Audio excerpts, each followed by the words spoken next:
আল্লাহর বান্দা আমের বিন আনাস যুবক সন্তান, তার আমলওয়ালা সন্তান, আমলওয়ালা যুবক। আল্লাহর বান্দা আমের বিন আনাস পাশের গ্রামের একটা যুবতী সন্তান, ওই যুবতী সন্তানের অনেক প্রশংসা শুনলেন। অনেক প্রশংসা শোনার পরে ওই যুবতীর ব্যাপারে আল্লাহর বান্দা আমের বিন আনাস পাগল হয়ে গেল। প্রশংসা শুনলে একজনের প্রতি একজনের ভালোবাসা হতে পারে, এটা স্বাভাবিক, ঠিক কিনা জোরে কোন? আল্লাহর বান্দা আমের বিন আনাস বলেন, ও মা বাপ। আল্লাহর বান্দা বলে, মা বাবাকে? ওই যুবতীর অনেক প্রশংসা শুনলাম, ওই যুবতীর অনেক ভালো, 5 ওয়াক্ত নামাজ আদায় করে, পর্দার ভিতর চলে, অনেক খুশ আখলাক মেজাজের। মা বাবার কাছে গিয়া বলে, ও মা বাপ, ওই যুবতী সন্তানকে আমার বউ বানায় দাও, মানে আমাকে বিবাহ করায় দাও। মা বাবা যখন বিবাহ করায় দিল, আল্লাহর বান্দা আমের বিন আনাস রাহিমাহুল্লাহ বাসুর ঘরে যখন ঢুকলেন, তার মনটা মারাত্মক খারাপ হয়ে গেল। বাসুর ঘরে ঢুইকা বারবার ঘর থেকে বের হয়ে যাইতে চাই। বিবি ডাক দিয়া বলেন, ও স্বামী আমার, আপনি বারবার কেন বের হয়ে যাওয়ার জন্য চাচ্ছেন বুঝলাম না। আল্লাহর বান্দা আমের বিন আনাস বলেন, বিবি আমার, আমার মনটা খারাপ তোমার জন্য। আমি বাসুর ঘর থেকে বের হয়ে যাই কেন জানো? ও বিবি, তোমার জন্য আমি বের হয়ে যাইতে চাই। ওই সময় বলে আমি কি করলাম? ওই সময় আমের বিন আনাস বলেন, বিবি আমার, ভালো করে শোনো, আমি তোমার প্রশংসা শোনার পরে যখন পাগল হয়ে গেলাম, আমি দেখার প্রয়োজন মনে করি নাই, না দেখাই তোমাকে বিবাহ করে ফেললাম। বিবি গো, আমি মনে করেছিলাম তুমি অনেক সুন্দর, আমি মনে করেছিলাম তুমি অনেক রূপবতী, কিন্তু না, তুমি যে এত কালো এটা তো আমি জানতাম না। তোমার মতো কালো বিবিকে নিয়ে ঘর সংসার করা আমার জন্য সম্ভব হবে না, আমি পারবো না। ওই সময় বিবি ডাক দেব, ও স্বামী আমার, মরণ পর্যন্ত মনে রাখবেন আমি কালো, এই জন্য আপনি আমাকে অহংকার করেন, তুচ্ছ তাচ্ছিল্য করেন। ও স্বামী আমার, আমি কালো, এই জন্য আপনি আমাকে অবহেলা করেন। ও স্বামী আমার, মরণ পর্যন্ত মনে রাখবেন আল্লাহ আপনাকে সুন্দর বানাইছেন, যে আল্লাহ আমাকে কালো বানাইছেন সেই আল্লাহ। অহংকার করবেন না, তুচ্ছ তাচ্ছিল্য করবেন না। কিন্তু বেচারার মনটা খারাপ, বারবার বের হয়ে যেতে চাই, মনের মধ্যে অস্থিরতা। সর্বশেষে আল্লাহর বান্দা আমের বিন আনাসকে বিবি ডাক দেয়া বলেন, ও স্বামী আমার, সর্বশেষে একটা কথা আমি আপনাকে বলি, ওই কথাটা শোনার পরে যদি মন চাই আপনি আমাকে রাখবেন, না হয় চলে যাব। ওই সময় বলে, বিবি, ও বিবি, তুমি কি বলবা তাড়াতাড়ি বলো। ওই সময় বলে, ও স্বামী আমার, মরণ পর্যন্ত এটাও মনে রাখবেন, ও স্বামী আমার, আপনার জীবনের জন্য কোনটা ভালো কোনটা মন্দ এটা আপনার জানার ক্ষমতা নাই, আমারও জানার ক্ষমতা নাই। তবে আমার মনের বিশ্বাস, আমি যেহেতু নামাজওয়ালা মেয়ে, আমি যেহেতু নামাজওয়ালা আমলওয়ালা বিবি, আমি যেহেতু আল্লাহর মহাব্বতের বান্দে, এই উদ্দেশ্য নিয়ে বলতে পারি, স্বামী গো, আমাকে অহংকার করবেন না, তুচ্ছ তাচ্ছিল্য করবেন না। আমার মনের বিশ্বাস, আমার মতো কালো বিবির ভিতরে আপনি স্বামীর জন্য আল্লাহ ইচ্ছা করলে বরকত, রহমত, কল্যাণ রাখতে পারে, ঠিক কিনা? এই কথাটা বলার পরে মনটা একটু নরম হয়ে গেল। ঘর থেকে বের হলেন না, বাসুর ঘরে রাতের বেলা থাকলেন। রাতের বেলা বাসুর ঘরে থাকার পর আল্লাহর বান্দা আমের বিন আনাস সকালবেলা শারীরিক সম্পর্ক হয়ে গেল। সকালবেলা যখন বের হলেন, আবার সকাল যখন হয়ে গেল, মনটা আবার খারাপ হয়ে গেল। সবার বউ সুন্দর, আমার বউ কালো। মনটা খারাপ হয়ে যাওয়ার পরে আল্লাহর বান্দা আমের বিন আনাস, আল্লাহর বান্দা সকালবেলা বিবির কাছে না বলিয়া, রাগ হজম করতে না পাইরা, বিবির সঙ্গে রাগ গুসা করিয়া আল্লাহর বান্দা আমের বিন আনাস বিদেশের বাড়িতে চলে গেল। 20 বছর পর্যন্ত বিবির সঙ্গে কোনো দেখা নাই। কয় বছর? 20 বছর পর্যন্ত বাড়িতে আসে না। 20 বছর পর হঠাৎ করে নিজেকে নিজে প্রশ্ন করলো, আমের বিন আনাস, তুমি বিবির সঙ্গে কি করলা? 20টা বছর পর্যন্ত বিবির সঙ্গে তোমার যোগাযোগ নাই, কথা বলো না। তোমার বিবি কালো, সেজন্য রাগ করে চলে আসলা। আরে তোমার মতো কত যুবক কালো বিবি নিয়ে ঘর সংসার করতেছে, আছে না নাই? তুমি কেন পারবা না? নিজের মনটাকে বুঝাইলো। কয় বছর পর?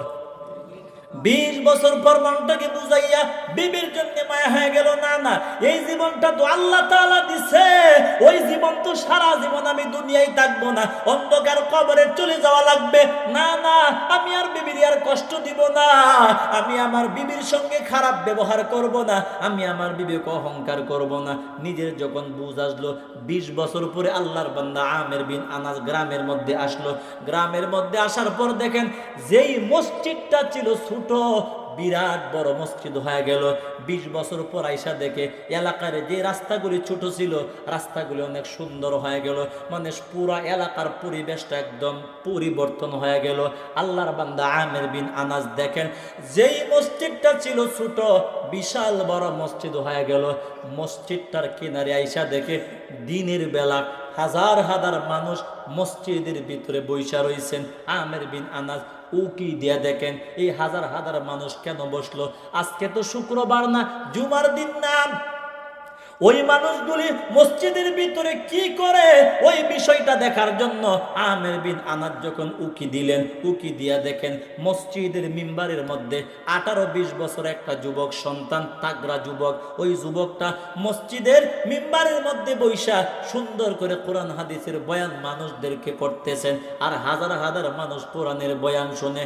আমের বিন আনাস বলে আমি আমার জীবনে কত কোরআনের ব্যাখ্যা শুনলাম, হাদিসের ব্যাখ্যা শুনলাম, ওই যুবকের মতো এত সুন্দর ব্যাখ্যা জীবনে আমি কখনো শুনি নাই। আমের বিন আনাস মনে মনে বলেন, কৌতূহল বইলে বলে ওই যুবক তার সন্তানের বাড়ি কই, যুবকের মা বাবা কই, ওই যুবকটা কে জানার জন্য আগ্রহ হয়ে গেল। মসজিদের পাশে দোকানদারদেরকে গিয়া বলে ভাই এই যুবক সন্তানটা কে, যুবকের বাড়ি কই, যুবকের বাবা কই, যুবকের মা কই। দোকানদাররা বলে ভাই এই যুবকের বাবা 20 বছর আগে বাড়ি থেকে চলে গেছে, এখনো পর্যন্ত আসার খবর নাই। আমের বিন আনাসের কলিজাটা মুসুর দিয়া উঠলো, আরে 20 বছর আগে তো আমি চলে গেলাম। আবার মনে মনে বলে না আমি ছাড়া অন্য মানুষও তো যাইতে পারে, ঠিক কিনা, এটা সম্ভাবনাও তো আছে, কনফার্ম হলেন না। ওই সময় বলে ভাই গো এই যুবক সন্তানটার নাম কি, ওই যুবকের বাড়ি কই, যুবকের পরিচয়টা বলো। ওই সময় এলাকার মানুষ বলে মুসাফির ভাই ওই যুবক সন্তানটা বর্তমান দুনিয়াতে সবচাইতে বড় আলেম, এই যুবকের চাইতে বড় আলেম কেউ নাই, এই যুবকটা জাজিরাতুল আরবের মধ্যে সবচাইতে বড় আলেম, ওই যুবকের চাইতে বড় আলেম কেউ নাই। ওই যুবক সন্তানটা কে জানো, ওই যুবক সন্তানটা ছিল মালিকি মাযহাবের ইমাম মালিক রাহমাতুল্লাহি আলাইহি। মাযহাবের ইমাম তো ছোটখাটো মৌলবী হয় না, আল্লাহ তাআলা ইমাম মালিক রাহমাতুল্লাহি আলাইহি কত বড় আলেম জানো, 10 লক্ষ হাদিসের হাফেজ আল্লাহ বানাইছেন। কয় লক্ষ? 10 লক্ষ হাদিসের হাফেজ। উনি হাফিজুল হাদিস না, হুজ্জাতুল হাদিস। ও নবীর উম্মতের দল, এত বড় আলেম আল্লাহ ওনাকে বানাইছেন। ইমাম মালিক রাহমাতুল্লাহি আলাইহি যুবক সন্তান মসজিদের মিম্বারের মধ্যে বৈশা কোরআনের বয়ান করে পরিচয় পাওয়ার পরে এই আমের বিন আনাস আবার দ্বিতীয়বার মসজিদের দরওয়াজার মধ্যে গিয়া মসজিদের ভিতরে বৈশা ইমাম মালিক রাহমাতুল্লাহি আলাইহির বয়ান শুনেন। আর মনে মনে বলে ও রব্বুল আলামিন, এমন একটা যুবক যদি আমার সন্তান হইতো, এমন একটা ছেলে বাপ যদি আল্লাহ তুমি আমারে বানাইতা, এত বড় আলেমের বাবা যদি আমি হইতে পারতাম। মনে মনে কল্পনা, এই কল্পনা করতে করতে হঠাৎ করে ইমাম মালিক রাহমাতুল্লাহি আলাইহি যুবক মানুষ বয়ান শেষ করে দিয়া মুনাজাত দিয়া মানুষকে বিদায় করে দিল। সবাই যার যার মতো বাড়িতে যায়। আমের বিন আনাস বাড়িতে কই যাবে চিনেও না, 20 বছর পরে আসছে, দরওয়াজার সামনে দাঁড়ায় রইল। যেই মাত্র ইমাম মালিক রাহমাতুল্লাহি আলাইহি মসজিদ থেকে বের হলেন, আমের বিন আনাস ডাক দেয়া বলে এই যুবক সন্তান তুমি দাঁড়াও। আল্লাহর বান্দা আমের বিন আনাস বলার পরে ইমাম মালিক রাহমাতুল্লাহি আলাইহি দাঁড়ায় গেল। দাঁড়াইবার পর আমের বিন আনাস আনাস বলে, ও যুবক সন্তান, এই যুবক তোমার বাবা কই? ওই সময় বলে, আমার বাবা নাই, 20 বছর আগে আমার বাবা বিদায় চলে গেছে। এই তোমার মা কই? বলে, আমার মা বাড়িতে আছে। ওই সময় বলে, তোমার বাড়ি কই? ওই যে মসজিদের পাশে আমার বাড়ি। ইমাম মালিক রাহমাতুল্লাহ আলাইহি বলে, এ তোমার বাবা যে চলে গেছে, এ তোমার বাবার জন্য কি খারাপ লাগে না? বলে, লাগে। এ তুমি কি তোমার বাবার জন্য বদদোয়া করো নাকি ভালো দোয়া করো বলো? ইমাম মালিক রাহমাতুল্লাহি আলাইহি বলে, আমি আমার বাবার জন্য বদদোয়া কেন করব? কারণ নবী তো নিষেধ করে দিয়েছে উম্মতেরারে, মা বাবার জন্য বদদোয়া করা আমি নবী তোমাদের জন্য কিয়ামত পর্যন্ত হারাম করে দিলাম। নবী আমার বলেন, উম্মত, মা বাবা যদি কাফেরও হয়ে যায় বদদোয়া করতে পারবে না রে সন্তান। মা বাবা যদি তুমি সন্তানের উপর জুলুমও করে, মা বাবার জন্য বদদোয়া করা যাবে না, হারাম, ঠিক কিনা? এক হাদিসে নবী বলেন, মা বাবার জন্য যে বদদোয়া করলো, নবী বলেন সে কুফরি করলো, ওর মরণটা কুফরি হালতে হবে, নাউজুবিল্লাহ। ইমাম মালিক রাহমাতুল্লাহি আলাইহি বলে, আমি আমার বাবার জন্য বদদোয়া কেন করব? আমার নবী তো নিষেধ করছে, বদদোয়া করা যাবে না। আমি আমার বাবার জন্য বদদোয়া করি না, বরং আমি আমার বাবার জন্য সব সময় 2টা দোয়া করি। কয়টা? 1 নাম্বার দোয়া করি, আল্লাহ যদি আমার বাবা দুনিয়াতে বেঁচে থাকে, আল্লাহ তুমি আমার বাবাকে আমার মার কাছে পৌঁছায়া দাও। 2 নাম্বার দোয়া করি, আল্লাহ যদি আমার বাবা মরিয়া যায়, আমার বাবা যদি অন্ধকার কবরে চলিয়া যায়, ও আল্লাহ আমি সন্তান, আমি আমার বাবার জন্য দোয়া করলাম, যদি আমার বাবা কবরে চলে যায়, আল্লাহ তুমি আমার বাবার কবর জান্নাতের বাগান বানায়া দিও। আমি আমার বাবার জন্য 2টা দোয়া করি। ওই কথা বলার পরে আমের বিন আনাসের চোখ দিয়ে টপ টপ করে পানি বের হয়। ওই সময় বলে, যুবক, আমি তোমার বাড়িতে যাইতে চাই, আমি তোমার মার হাতে গ্লাস পানি পান করতে চাই, আমি তোমার মার সঙ্গে একটু কথা বলতে চাই। ইমাম মালিক রাহমাতুল্লাহ আলাইহি বলে, চলেন। ওই সময় যখন বাড়িতে নিয়ে গেলেন, আমের বিন আনাস বলেন, ও যুবক সন্তান, আমি বারান্দায় দাঁড়াই, তুমি ঘরের ভিতরে গিয়া তোমার মার কাছে বলো পানি দেওয়ার জন্য। যখন তোমার মা তোমার হাতে পানি দিবে, ওই সময় তোমার মাকে বলবে, ও মা, মুসাফির মানুষটা তোমাকে একটা কথা বলার জন্য বলছে। তোমার মা কথাটা জানার জন্য যখন আগ্রহ হবে, তখন তোমার মাকে বলবা, ও মা, ওই মুসাফির মানুষটা বলছে বরকত, রহমত, কল্যাণ থাকলে কালো মানুষটার ভিতরেও থাকতে পারে। এই কথাটা তোমার মাকে বলবার কিছু বলা লাগবে না। ওই সময় ইমাম মালিক রাহমাতুল্লাহি আলাইহি ঘরের ভিতরে গিয়া বলে, ও মা তুমি কই? আল্লাহ ওয়ালার মা হাজির হয়ে বলে, কি চাও বলো? মুসাফির বারান্দায় পানি দাও খাওয়ার জন্য। ইমাম মালিক রাহমাতুল্লাহি আলাইহিকে মা যখন পানি দিলেন, পানির গ্লাস হাতে নিয়া ইমাম মালিক রাহমাতুল্লাহি আলাইহি বলে, ও মা, ওই মুসাফির মানুষটা তোমার একটা কথা বলার জন্য বলছে, কি বলো? ওই সময় বলে, মাগো, মুসাফির মানুষটা বলছে রহমত, বরকত, কল্যাণ যদি তাকে কালো মানুষটার ভিতরেও থাকতে পারে। এই কথাটা বলার পরে আল্লাহ ওয়ালার মা কাঁদতে লাগলেন। ইমাম মালিক রাহমাতুল্লাহি আলাইহি বলে, ও মাগো, জীবনে বহু কান্না দেখলাম, এমন রহস্যময় কান্না কখনো দেখলাম না। এই কি কথা? এই কথাটার নেহত্ব, এই কথাটার ব্যাখ্যা কিছু বুঝলাম না, এই কথাটার রহস্য বুঝলাম না। এই কথাটা বলার পরে কাঁদতে লাগলা, কিছুই তো বুঝলাম না। মাগো, আমার কাছে বলো। ও মা, ছোটবেলার থেকে আমার বাবা নাই, এমন ভাবে তোমারে কখনো কাঁদতে দেখি নাই। ও মা, তাড়াতাড়ি তুমি বলো। আল্লাহ ওয়ালার মা বলে, সন্তান, মুসাফির যে কথাটা তোমাকে বলছে আমাকে বলার জন্য, এই কথাটা আল্লাহ, আমি তোমার বাবা ছাড়া দুনিয়ার কেউ জানে না। ও সন্তান, এই কথাটা বরকত, রহমত, কল্যাণ কালো মানুষটার ভিতরে থাকতে পারে যদি আল্লাহ দেয়। এই কথাটা আমি তোমার বাবাকে 20 বছর আগে বাসর করে বলেছিলাম। এই সন্তান, তাড়াতাড়ি যাও, এই কথা দুনিয়ার কেউ জানার কথা না।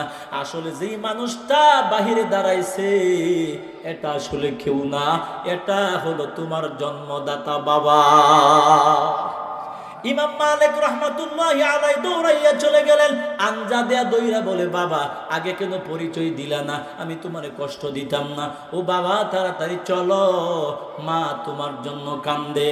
আমের বিন আনাস ঘরের ভিতরে গিয়া কালো বিবিকে আঞ্জা দেয়া ধইরা কথা বলতে পারে না, বাক শক্তির উদ্ধ হয়ে গেল। ইমাম মালিক রহমাতুল্লাহি আলাইহির বাবা মাকে ডাক দেয়া বলে, ও আমার কালো বিবি, তোমার কথাই তো সত্য। ও বিবি, তুমি জিতে গেলে, আমি তো হেরে গেলাম। ও বিবি, তুমি আমার 20 বছর আগে বলেছিলা তোমার মতো কালো বিবিটার ভিতরে আমি স্বামীর জন্য কল্যাণ থাকলে থাকতে পারে। ও বিবি, তোমার কথাই সত্য, আমার কথাটা মিথ্যা হয়ে গেল, আমার ধারণাটা উল্টা হয়ে গেল। এ বিবি আমার, আজকে তোমার মতো কালো বিবিটার ভিতরে কল্যাণ, বরকত, রহমত থাকার কারণে আল্লাহ তাআলা আজকে তোমার মতো কল্যাণওয়ালা বিবির উসিলায় আল্লাহ তাআলা আমাকে ইমাম মালিকের মতো সন্তানের বাবা আল্লাহ আমারে বানায় দিছে। জামানার ইমামের বাবা আমি হয়ে গেলাম। ও বিবি আমার, কিয়ামতের মাঠে আল্লাহ তাআলা আমাকে ইমাম মালিকের মা বাবা বইলা ডাক দিবে, কত সম্মান হবে। এই বিবি, তোমাকে তোমার বাহ্যিক কালো জিনিসটা দেখা আমি তোমাকে অহংকার করছিলাম, তুচ্ছ তাচ্ছিল্য করেছিলাম। ও বিবি আমার, আমি আর জীবনে তোমাকে কষ্ট দিব না। তোমার মতো কালো বিবি পাইয়া আমার জীবনটা ধন্য, আমার জীবনটাও তোমার জন্য কল্যাণ হয়ে গেল। আজকে আমি তোমারে তালাক দিয়া সুন্দর একটা বউ যদি আমি বিয়ে করতাম, জামানার ইমামের বাবা হইতে পারতাম না, এত বড় আলেম সন্তান হইতো না। ও বিবি আমার, আমি তোমারে কষ্ট দিব না। তুমি তো জিতে গেলা, আমি তো হেরে গেলাম। আসলে আল্লাহ তাআলা তোমার ভিতরে আমার জন্য কল্যাণ রাখছে, এটাই সত্য, ঠিক কিনা? এই জন্য আল্লাহ পাক রব্বুল আলামিন বলে, বান্দা, তোমার দুনিয়ার জীবনের জন্য কোনটা ভালো কোনটা মন্দ তোমার জানার ক্ষমতা নাই। জুড়ে বলেন, জানার ক্ষমতা কার? এই আজকের থেকে মনে রাখবেন, শিক্ষা নেন। বাহ্যিক সুন্দর আর ধনাত্ম দেখাই কুত্তার মতো ভাল দিয়া যায় না, এটা কুকুরে খাচ্ছ। দোয়া করবেন, আল্লাহ বলছেন, কে বলছেন? আল্লাহ, এই মানুষটার সঙ্গে আমি আত্মীয় করতে চাই। কি করতে চাই? এখন আমরা আত্মীয় করতে গেলে মুড়া মুড়া লাঠি দেখি, পিস্তল দেখি, রাইফেল দেখি, ঠিক কিনা? ফেরেশতারা তোরা সেট চালাইব, তুই মরস না। দোয়া করবেন, আল্লাহ, আরবি দরকার নাই, বাংলা তো পারবেন। আল্লাহ, এই মানুষটার সঙ্গে আমি আত্মীয় করতে চাই।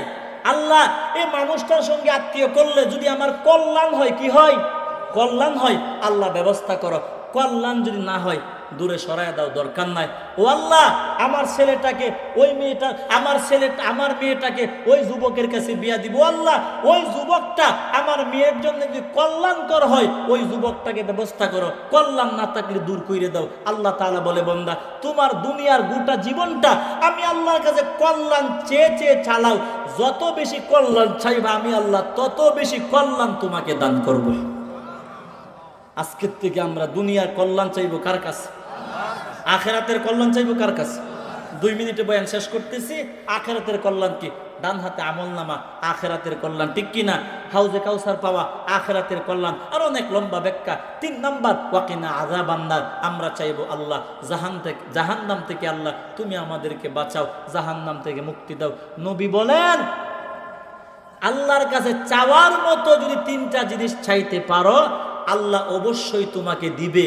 আর যেদিন তোমার প্রতি আল্লাহর মায়া হবে, ওই দিন থেকে মরণ পর্যন্ত কল্যাণ আল্লাহ তোমাকে দিতেই থাকবে। সুবহানাল্লাহ। হাদিসটা বলে দে 1 মিনিটে। নবী বলেন, ইন্নাল্লাহা তাইয়্যিবুন লা ইয়াকবালু ইল্লা তাইয়্যিবা। রাসূল বলেন, আল্লাহ পবিত্র, আর আল্লাহ পবিত্র আমলই গ্রহণ করে। বলেন, আল্লাহ কি? বলেন জোরে, আল্লাহ কি? পবিত্র। আর পবিত্র আমল কবুল করেন কে? অপবিত্র আমল আল্লাহ কবুল, পবিত্র আমল কবুল করেন আল্লাহ। তো আপনি আরেকটা কথা মনে রাখবেন, কল্যাণ ছাড়া কখনো শান্তি নাই।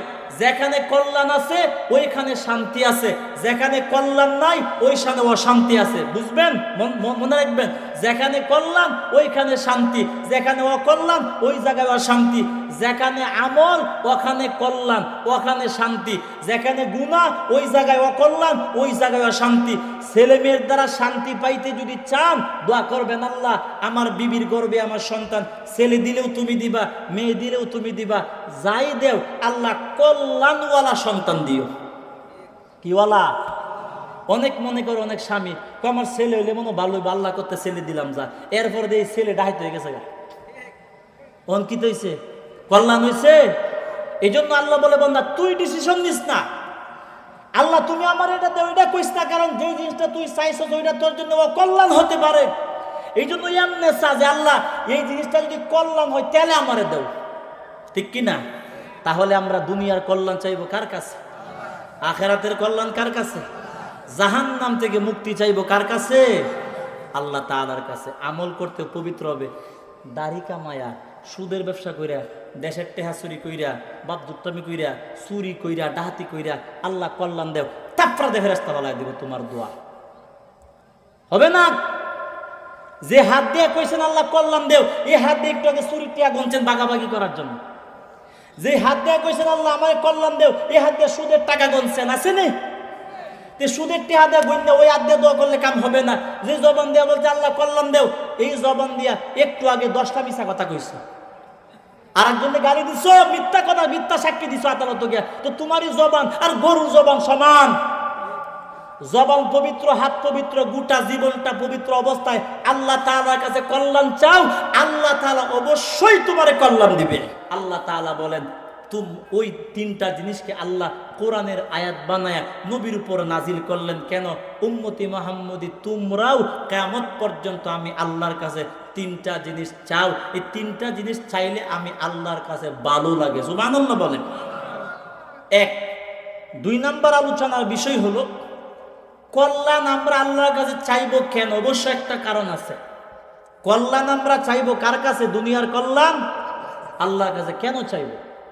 আল্লাহর কাছে কল্যাণ চাওয়ার কারণ হইল আমার দুনিয়ার জীবনে, ভালো করে বুঝবেন, আমার জন্য দুনিয়াতে কোন জিনিসটা কল্যাণ কোনটা অকল্যাণ এটা আমি জানি না, মা বাপ জানে না, ভাই বোন জানে না। বলেন কে জানে? আরো জোরে বলেন, আল্লাহ তাআলা। এই জন্য আল্লাহ পাক রব্বুল আলামিন বলে, বান্দা, এ বান্দা, তোমার দুনিয়ার জীবনটা আমি আল্লাহ তাআলা বানাইলাম। ও বান্দা, তোরে দুনিয়ার জীবন আমি আল্লাহ দিলাম। ও বান্দা, দুনিয়াতে তোমার জন্য কোনটা ভালো কোনটা মন্দ এটা তোমার জানার ক্ষমতা নাই। তোমার মা বাপ জানে না, তোমার বন্ধু জানে না। ও বান্দা, তোমার জন্য দুনিয়াতে কোনটা ভালো কোনটা মন্দ জুড়ে বলেন জানার ক্ষমতা কার? এই জন্য আল্লাহ তাআলা বলে, বান্দা, এ বান্দা, তুমি তোমার দুনিয়ার জীবনটা চালাবার জন্য ও বান্দা নিজে নিজে কোনো কিছু ফায়সালা নিও না। আমি আল্লাহ তাআলার দরবারে কথার কথা একটা ব্যবসা করার জন্য চাইলা, ওই ব্যবসাটা তোমার জন্য কল্যাণ নাকি অকল্যাণ কে জানেন? আমি আমার সন্তানকে বিদেশ পাঠাতে চাই, আমার সন্তানের বিদেশ যাওয়াটা মঙ্গল নাকি অমঙ্গল এটা জোরে বলেন কে জানে? আমি একটা যুবতীকে বিয়ে করতাম চাই, ওই যুবতীটা যে আমার বিবি হিসাবে আমার জন্য ভালো এটা আমার জানার ক্ষমতা নাই। জোরে বলেন ক্ষমতা কার? আল্লাহ তাআলা বলে, বান্দা, যে কোনো জিনিস তুমি করবা আমি আল্লাহর কাছে বলো রব্বানা আতিনা ফিদ দুনিয়া হাসানা। আরবি যদি না বুঝেন বাংলাতে বলবেন আল্লাহ ওই কাজটা আমি করতে চাই, আল্লাহ ওই কাজটার মধ্যে আমার জন্য কল্যাণ যদি থাকে ওই জিনিসটা আমারে দান করো। কল্যাণ না থাকলে দরকার নাই। আল্লাহ তাআলা বলে, গোলাম, যে কোনো কাজ করার আগে যখন তুমি আমার কাছে কল্যাণ চাইবা আমি আল্লাহ কল্যাণটাই দিব, অকল্যাণ কখনো দিব না। আল্লাহ বলেন, আমি আল্লাহর কাছে ফায়সালা না চায়া নিজে নিজে যদি তুমি কাজটা গ্রহণ করো, ও বান্দা, ওই কাজটার ভিতরে তোমার উল্টা পাল্টা হইতে পারে, অকল্যাণ থাকলে বিপদ হতে পারে, ঠিক কিনা? কিন্তু আমি আল্লাহর ফায়সালা মতো যখন করবা চুল পরিমাণ অকল্যাণ হবে না। আমার ভাই, অনেক জিনিস দেখবেন বাহ্যিকভাবে অনেক সুন্দর লাগে, আমি আলোচনা গুছাই আনতেছি। অনেক জিনিস দেখবেন বাহির দিয়া অনেক সুন্দর কিন্তু ভিতরটা খারাপ, এমন জিনিস আসেনি? কথা কয় না? আবার অনেক জিনিস দেখবেন বাহির দিক দিয়া বিশ্রী বা তেমন সুন্দর না কিন্তু ভিতরগত দিক থেকে অনেক ভালো, এমন জিনিস আসেনি? আল্লাহ বুঝাইতে চাই বাহ্যিক জিনিসটা একটু উল্টা পাল্টা থাকলে ফিচ্ছায় যায় না, কারণ এই খারাপ একটু নরমাল বা বিশ্রী জিনিসটার ভিতরেও তোমার জন্য কল্যাণ আমি আল্লাহ রাখতে পারি। এই বিষয়টা বুঝাবার জন্য আল্লাহ তাআলা বলে, বান্দা, কোন জিনিসটার জন্য, কোন জিনিসটার মধ্যে তোমার জন্য মঙ্গল, কোনটার মধ্যে অকল্যাণ, কোনটার মধ্যে কল্যাণ তুমি জানো না, কে জানেন? এই জন্য সব ফায়সালা সবার সময় আমরা কল্যাণ চাইবো কার কাছে? বিষয়টা সহজে বুঝার জন্য 5-7 মিনিটে আমি একটা ঘটনা বলে দেই সহজে বুঝার জন্য। 10টা মাস পর্যন্ত আল্লাহ ফেরেশতা দিয়ে আমার মেহনত করাইছেন। কয় মাস? ও বান্দা, তোর কানটা কেমন হবে? আমি আল্লাহ বললাম, ও ফেরেশতারা, আমার বান্দার কানটা ওইভাবে বানাও। ফেরেশতারা ওইভাবে বানাইলো। আমার বান্দার মাথার চুল ওইভাবে বানাও, আমার বান্দার নাক ওইভাবে বানাও, আমার বান্দার চোখ ওইভাবে বানাও। মানে আল্লাহ তাআলা বলে পুরাটা ফাইসালা আমি আল্লাহর। আল্লাহ বলে, বান্দা এত সুন্দর করে কেন দুনিয়াতে বানাইলাম জানো? পরীক্ষা করার জন্য। আইয়ুকুম আহসানু আমালা। আমি আল্লাহ দুনিয়ার জীবন দিলাম পরীক্ষা করার জন্য। কি পরীক্ষা? আল্লাহ বলে কাদের আমল ভালো হয়, সুন্দর হয়, সেটা দেখার জন্য। সুবহানাল্লাহ। কষ্ট হইতেছে? আল্লাহ তাআলা বলে, বান্দা সুন্দর আমল করবা। কি আমল? বলেন কি আমল? সুন্দর আমল। ওই যে বলছিলাম, নিয়ম বাদ দিলে বিল্ডিং নষ্ট হয়, নিয়ম বাদ দিলে চাকরি নষ্ট হয়ে যায়, নিয়ম বাদ দিলে আমলটাও কি হয়? নষ্ট হয়। এই জন্য আল্লাহ তাআলা বলে, বান্দা আহসানু আমালা, সুন্দর আমল করার জন্য দুনিয়াতে হায়াতের জীবন দিলাম। মন মতো আমল করলে আমল হবে না। ও বান্দা, যাকাত নামক আমল করবা, আমি আল্লাহর মন মতো যাকাত নামক আমল করবা। ও বান্দা, নামাজ নামক আমল আমি আল্লাহর মন মতো করবা, বিধান মতো করবা। ঠিক কিনা? জোরে কোন। ও বান্দা, যাকাত দিবা, আমি আল্লাহর বিধান মতো যাকাত দিবা। ও বান্দা, হজ করবা, আমি আল্লাহর নিয়ম মতো হজ করবা এবং আমার নবীর আদর্শ মতো আমল করবা। আমি আল্লাহর বিধান মতো এবং আমার নবীর আদর্শ মতো যদি আমল করো, ওই আমলটা কবুল হবে, ওই আমলটা সুন্দর হবে, আর ওই আমল দিয়া তুমি নিজেকে জান্নাতি বানাইতে পারবা। ঠিক কিনা? এতক্ষণ গুড়ায়া পেছায়া এই কথাগুলি কেন বললাম? কারণ একটাই, যাতে আমাদের জীবনের আমল নষ্ট হয়। বলেন কি? আমাদের জীবনের আমল যাতে নষ্ট হয় নাকি না? নষ্ট না হওয়ার জন্য, না হওয়ার জন্য আমল ছোট হোক বড় হোক, আমল তো আমলই। আমল যেহেতু কষ্ট করে করব, আমল যদি নষ্টই হয়ে যায় তো আমার কষ্ট পুরাটাই তো বরবাদ। কি বুঝেননি কথা?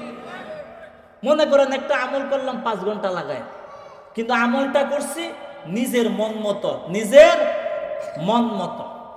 নবীর আদর্শও দেখলাম না, আল্লাহর বিধানও দেখলাম না, নিজের মন মতো আমল করলাম। তো আমলটা যে করলাম নিজের মন মতো, 5 ঘন্টা কষ্ট করলাম, এই আমলটা তো নষ্ট। এই আমলটা নষ্ট হওয়ার কারণে 5 ঘন্টার কষ্ট পুরাটাই বিফল। ঠিক কিনা? আমার ভাই, আমাদের সমাজে অনেক মানুষ আছে যাকাত দেয়। বলেন কি দেয়? যাকাত। যাকাতের মাসআলা আছে, যাকাতের নিয়ম আছে, কিন্তু আমি যাকাতের নিয়ম মানলাম না। যাকাতের নিয়ম আমি একটা মাসআলা বলে যাই। কি মাসআলা? ভালো করে মনে রাখবেন। যাকাত আল্লাহ তাআলা বলছেন ওয়া আকিমুস সালাহ ওয়া আতুজ যাকাত। শব্দ লক্ষ্য করবেন ভালো কইরা। মাহফিলে আইসা বুবার মতো ছায়া থাকবেন না। বক্তা কি বলে এগুলি কলবে ঢুকাবেন। ওয়া আকিমুস সালাহ ওয়া আতুজ যাকাত, আল্লাহ বলছেন নামাজ কায়েম করো। ওয়া আতুজ যাকাত, আতা ইউতি শব্দের হলো দেওয়া। বলেন কি? দেওয়া। তাই না? আনা না, দেওয়া। ওয়া আতুজ যাকাত, আল্লাহ বলে যাকাত দেও। যাকাত তো আল্লাহর বিধান, যাকাত দেওয়া। যাকাত কাদেরকে দিব? গরিবদেরকে। বলেন কাদেরকে?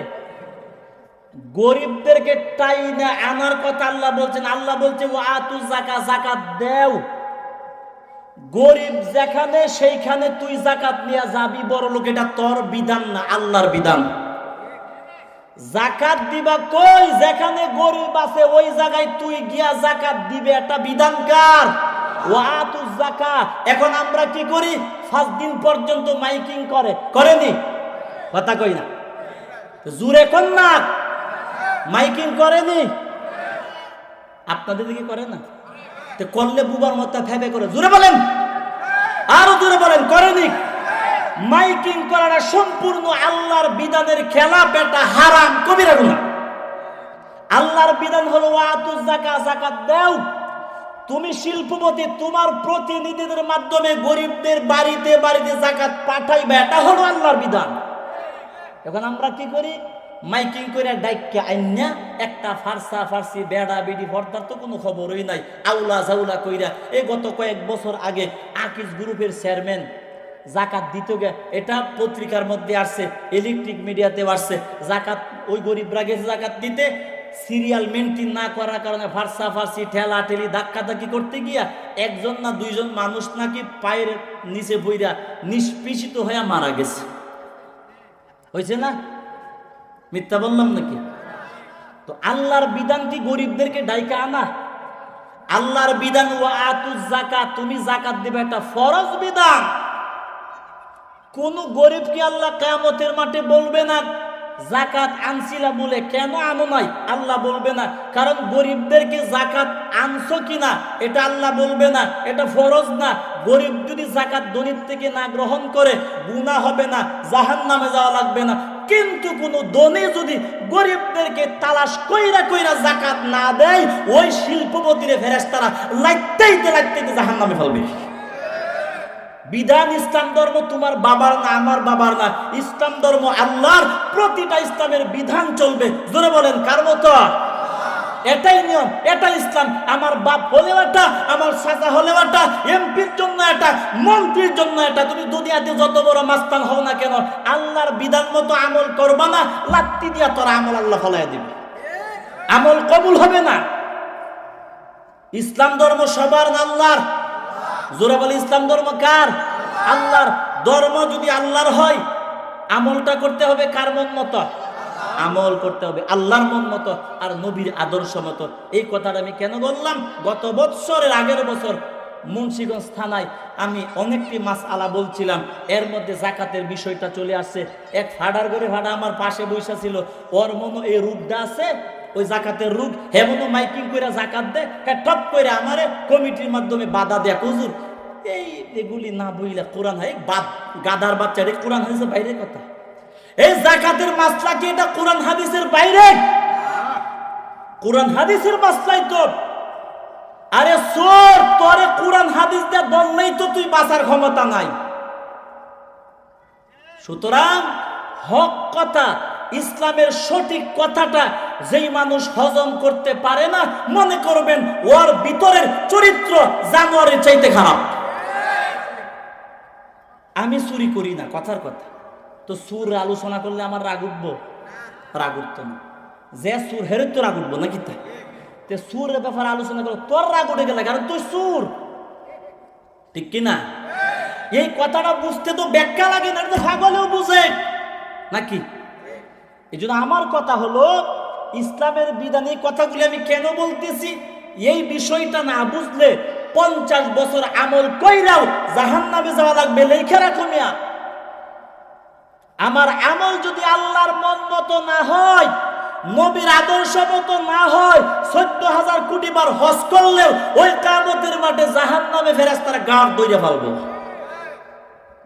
আমল হবে না, আমল নষ্ট হয়ে যাবে যদি আমলটা নিয়ম মতো না করি, ঠিক কিনা? কথা কই। তাহলে আমল করতে হবে কার মন মতো? আদর্শ কার লাগবে? নবীর আদর্শ। এই দুইটা কথা মনে রাখবেন। যে কোনো আমল আমরা করব, দুইটা জিনিস। কয়টা? আল্লাহর বিধান মতো, নবীর আদর্শ মতো। মুখস্থ করেন, যে কোনো আমল করব কয়টা জিনিসের ভিতর দিয়া? দুইটা। বিধান কার? আদর্শ কার? আল্লাহর বিধান, নবীর আদর্শ মতো। সব সময় যে কোনো আমল আল্লাহর বিধান, নবীর আদর্শ মতো করবেন, 100% আপনার আমল কবুল হবে। ওই আমল দিয়া কবরে জান্নাত তুমি পাইবা, এটা লিখে রাখো, আল্লাহ দিবে তোমাকে, ঠিক কিনা? তাহলে এই কথাগুলি আমি কেন বললাম জানেন? এই কথাগুলি বলার উদ্দেশ্য হলো, ও নবীর উম্মত গো, এই জায়গার মধ্যে যে আমরা বসলাম, আমাদের বসাটা হলো আমল। জোরে কোন, ঠিক কিনা? ও নবীর উম্মত, এই 1 ঘন্টা 2 ঘন্টা আমাদের বসাটা যদি আমরা আল্লাহর বিধান বাদ দিয়া নষ্ট করে দেই, বসার দ্বারা আমার কোনো লাভ হবে না, আমার কোনো সওয়াব হবে না। এই জন্য আল্লাহ পাক রব্বুল আলামিন বলে, বান্দা আমি আল্লাহ দুনিয়ার জীবন কেন দিলাম জানো? একমাত্র সুন্দর আমল করার জন্য। ও বান্দা, সুন্দর আমল কখন হবে জানো? যখন তোমার আমলটা আমি আল্লাহর বিধান মতো হবে, ঠিক কিনা? আমার নবীর আদর্শ মতো হবে, তখন আমল হবে সুন্দর। ও নবীর উম্মত গো, পয়গম্বর রাহমাতুল লিল আলামিন সাহাবা ইকরামদেরকে বলে, পালান নবী সাল্লাল্লাহু সাল্লাল্লাহু আলাইহি ওয়াসাল্লাম ইযা মারারতুম বিরিয়াদিল জান্নাতি ফারতাউ। নবী আমার বলেন সাহাবীরা, যখন তোমরা জান্নাতের বাগানের পাশ দিয়ে চলাফেরা করো, জান্নাতের বাগানের পাশ দিয়ে যখন তোমরা যাতায়াত করবা, নবী বলে কিছুক্ষণ সময়ের জন্য জান্নাতের বাগানে বসবা। সুবহানাল্লাহ। সাহাবা ইকরাম বলে নবী আমার, এই দুনিয়াতে জান্নাতের বাগান কই? নবীকে ডাক দিয়া বলেন নবী আমার, আমরা তো জানি আল্লাহ তাআলাকে বন্ধু বানাইয়া কবরে যাওয়ার পর হাউজে কাউসার পাওয়া যায়, আল্লাহকে বন্ধু বানাইয়া কবরে যাওয়ার পর আরশে আজিমের ছায়া পাওয়া যায়, ঠিক কিনা? আল্লাহকে বন্ধু বানাইয়া কবরে যাওয়ার পর ওই বান্দা জান্নাত পায়, জান্নাতের বাগান পায়। আল্লাহকে বন্ধু বানাইয়া কবরে যাওয়ার পরে ওই বান্দা ডান হাতে আমলনামা পাওয়া যায়, ঠিক কিনা? আল্লাহকে বন্ধু বানাইয়া কবরে যাওয়ার পর ওই বান্দা আপনি নবীর সঙ্গে জান্নাতি হইতে পারবে, জান্নাতি হওয়া যায়। তো আমরা জানি আল্লাহকে বন্ধু বানাইয়া কবরে যাওয়ার পর জান্নাত পাওয়া যায়, জান্নাতের বাগান পাওয়া যায়। নবী আমার, এই দুনিয়াতে জান্নাতের বাগান কই বুঝলাম না। সাহাবা ইকরামকে নবী বলেন, ও সাহাবীরা, এই দুনিয়াতেও জান্নাতের বাগান আছে, এ তোমরা জানতে চাও বলে চাই। নবী গো, জান্নাতের বাগান কই আমাদেরকে বলেন। যখন আমরা জানবো, অবশ্যই জান্নাতের বাগানে বসবো নিজেদেরকে জান্নাতি বানাবার জন্য। সাহাবা ইকরামকে নবী বলেন, ফালা হিলকুদ্দিক। আচ্ছা, সাহাবা ইকরামকে বলেন, ও সাহাবীরা, জান্নাতের বাগান জানতে চাও বলে চাই। পয়গম্বর বলে জান্নাতের বাগান হলো কালাহিল কুদ্দিক। নবী বলেন, সাহাবীরা, যেই সমস্ত মাজলিসে আল্লাহর এবং আমি নবীর কথা বলা হয়, ও সাহাবীরা, যেই সমস্ত জায়গায় বা যেই সমস্ত মাজলিসে ধর্মীয় কথা বলা হয়, নামাজের কথা বলা হয়, পর্দার কথা বলা হয়, বিভিন্ন জান্নাত জাহান্নামের কথা বলা হয়, নবী বলেন সাহাবীরা, ওই সমস্ত মাজলিসগুলি হলো দুনিয়ার জন্য জান্নাতের বাগান। এই হাদিস দ্বারা কি বুঝলাম? আমরা কি সাধারণ জায়গার মধ্যে বসলাম না জান্নাতের বাগানে? জোরে বলেন, কোথায় বসলাম? জান্নাতের বাগানে বসলাম। ও নবীর উম্মত, জান্নাতের বাগানে বৈশা বেয়াদবি করা যাবে না, জান্নাতের বাগানে বৈশা কথা বলা যাবে না, একজন আর একজনকে ধাক্কা দেওয়া যাবে না, জান্নাতের বাগানে বৈশা মনের মনোযোগ নষ্ট করা যাবে না, বরং জান্নাতের বাগানে বৈশা নিজেকে বলতে হবে, আল্লাহ ও রব্বুল আলামিন, আমার চাইতে গুনাহগার কেউ নাই, আল্লাহ সব চাইতে বড় গুনাহগার আমি। ও আল্লাহ, 50 বছর পর্যন্ত নামাজ পড়ি না, 20 বছর পর্যন্ত দাড়ি কামাই, ও আল্লাহ 50 বছর পর্যন্ত আল্লাহ তোমারে কষ্ট দিলাম, 20 বছর পর্যন্ত নবীরে কাঁদাইলাম, 50 বছর পর্যন্ত জুলুম করলাম, বিভিন্ন গুনাহ করলাম, ও আল্লাহ আমার চাইতে গুনাহগার কেউ নাই, আমি যদিও গুনাহগার, কিন্তু তোমার নবীর হাদিস অনুযায়ী এখন তো আমি জান্নাতের বাগানে বসা, ঠিক কিনা? জোরে কন। ও আল্লাহ, এই জান্নাতের বাগান থেকে তুমি আমারে জাহান্নামী বানায়া বাড়িতে নিও না, জান্নাতের বাগান থেকে জাহান্নামী হয়ে যেতে চাই না। ও আল্লাহ, জান্নাতের বাগানে যেহেতু বসলাম, জান্নাতের বাগান থেকে আল্লাহ আমাকেও তুমি জান্নাতি বানায়া বাড়িতে পৌঁছায়া দিও। জুড়ে বলেন আমিন। আল্লাহ আল্লাহ क्या मुबारक नाम है, अल्लाह अल्लाह आशिकों का काम है, अल्लाह अल्लाह क्या मुबारक नाम है, अल्लाह अल्लाह मोमिनों का काम है, या गफ्फार ज़ुनूब इग़फिर ज़ुनूबना, या सत्तारल उयूब उस्तुर उयूबना, इग़फिर ज़ुनूबना इला यौमिल क़ियामतिस सुग़रा, उस्तुर उयूबना इला यौमिल क़ियामतिल कुबरा। জোরে জোরে মোহাব্বতে বলেন আমিন। কষ্ট হইতেছে? মজার একটা আলোচনা আছে, মজা বলছি এমনি, মূলত আলোচনাটা উপকারী। জায়াতে কারিমা তিলাওয়াত করলাম, প্রাসঙ্গিক কথা শেষ। আপনাদের মনের অবস্থাটা আগের চাইতে খারাপ না ভালো? ভালো। মনের মনোযোগ